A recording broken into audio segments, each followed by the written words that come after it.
తమిళ చిత్రసీమలో విషాదం నెలకొంది. ప్రముఖ నటుడు, దర్శకుడు కె. భాగ్యరాజు కన్నుమూశారు. గుండెపోటుతో ఈ ఉదయం చెన్నైలో తుది శ్వాస విడిచారు. ఆయన దాదాపు 75 సినిమాల్లో నటించి 25కు పైగా చిత్రాలకు దర్శకత్వం వహించారు. వైవిధ్యభరితమైనటువంటి కుటుంబ కథలు, సామాజిక అంశాలతో కూడినటువంటి సినిమాలను తెరకెక్కించి తనకంటూ ప్రత్యేక గుర్తింపు తెచ్చుకున్నారు.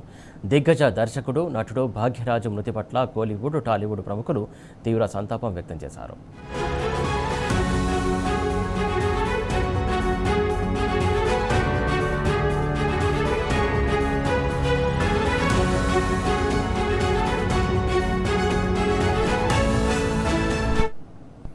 తమిళ చిత్రసీమలో విషాదం నెలకొంది. ప్రముఖ నటుడు, దర్శకుడు కె. భాగ్యరాజు కన్నుమూశారు.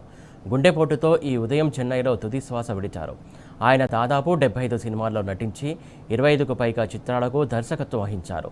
వైవిధ్యభరితమైన కుటుంబ కథలు, సామాజిక అంశాలతో కూడినటువంటి సినిమాలను తెరకెక్కించి తనకంటూ ప్రత్యేక గుర్తింపు తెచ్చుకున్నారు. దిగ్గజ దర్శకుడు, నటుడు భాగ్యరాజు మృతి పట్ల కోలీవుడ్, టాలీవుడ్ ప్రముఖులు తీవ్ర సంతాపం వ్యక్తం చేస్తున్నారు.